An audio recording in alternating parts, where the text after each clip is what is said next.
Good morning, students. Hopefully, all of you are okay in this situation. Be at home and try to be safe as much as you can. Okay. So, in the previous videos, I have already done with the PN junction and the forward biasing, right? Today, I will go for the reverse biasing part, right?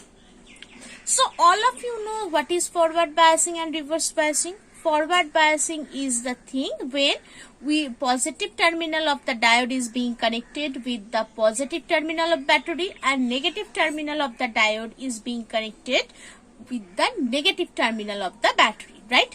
So if the polarity of the battery is being changed, then it is known as the reverse bias. Now, what is the advantage of using the diode? That is, we can use the device, that is the diode, in both cases, in forward direction as well as in reverse direction, right? So, basically, if it is the diode, this is the positive, this is the negative, and if it is connected like this, so it is basically the reverse characteristics or reverse biasing, right? Now, our concern is about the VI characteristics, right? So, what is the VI characteristics for the reverse bias?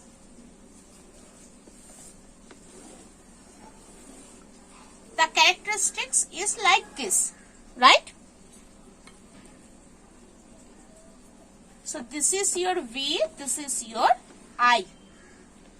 So let's try to find out the significance of this reverse. So this small change or small voltage, whatever we are getting in the reverse biasing, that is known as reverse saturation voltage, and the current which we are getting, that is the reverse saturation current, right? And this part is known as knee voltage. This part is known as the knee voltage, right?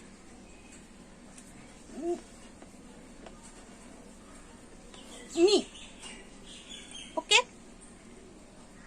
So now the thing is that while this reverse saturation current is produced and this knee voltage is occurring, right? So all of us know that for the PN junction, this is the thing, and when it is the barrier field, if this is P type, N type, this is your depletion region, right?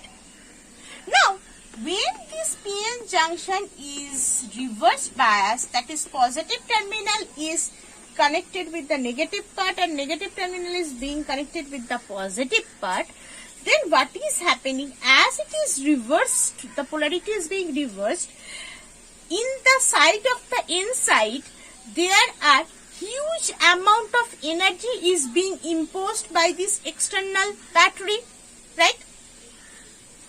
By this external thing.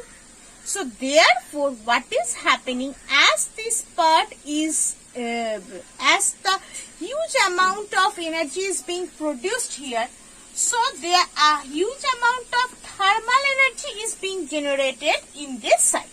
As the thermal energy is being generated, so therefore after a particular time, all the electrons are being energized so much that they cannot stay at their position. They just breaks all the bonding that is present there and starts to move from inside to p side in a large amount, right?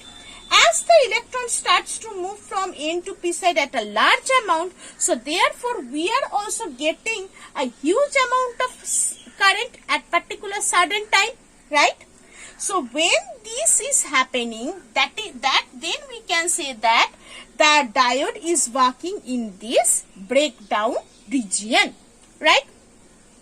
So when we just applying the reverse voltage, at that moment we are getting a very small amount of current from this side, from P side to N side. So that's why this is known as the reverse saturation current, right?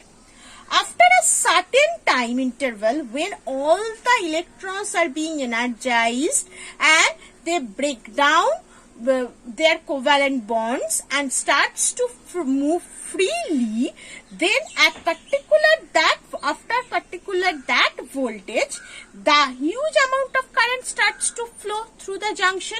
So that particular voltage, after which, or the maximum reverse voltage that can apply to the PN diode before it enters into the breakdown region, that voltage is known as knee voltage or peak inverse voltage.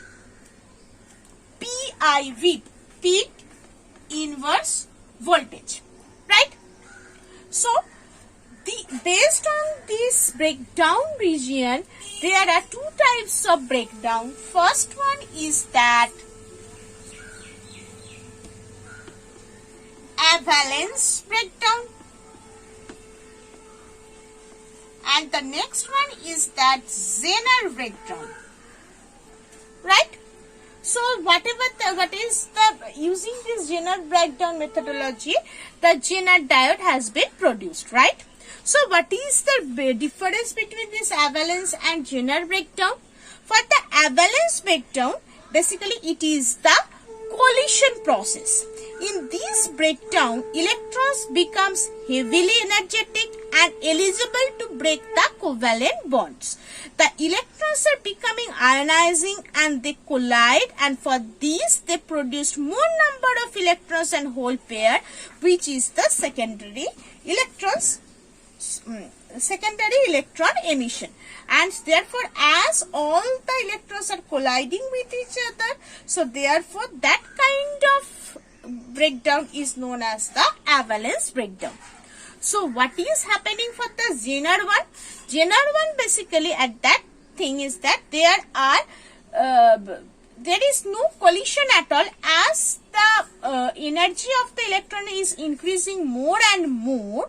So therefore the concentration of the electrons is increasing at a particular site, and as the concentration is increasing, it overcomes the barrier field or the depletion region and goes to the next part. So therefore this thing is considered as the Zener. So therefore for Zener, only the thermal energy plays the main role, but for the valence breakdown, the collision is the main thing, right?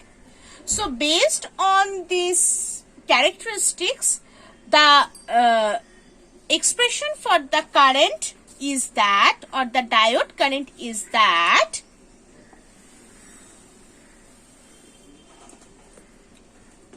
I equals to Is e to the power EV by nu kT minus 1. So this is the expression for the diode current. Is, what is this Is? This is the reverse saturation current. This E, this is the exponentially. This E is the charge of one electron. This is the voltage applied to the diode. This nu is a constant. For silicon diode, it is considered as 1, and for germanium diode, it is considered as 2. Right? This K is the Boltzmann constant, and this T is the absolute temperature.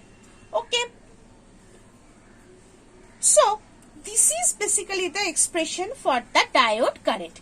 In the next part, I will continue with the voltage expressions as well as the resistance. Okay. Thank you.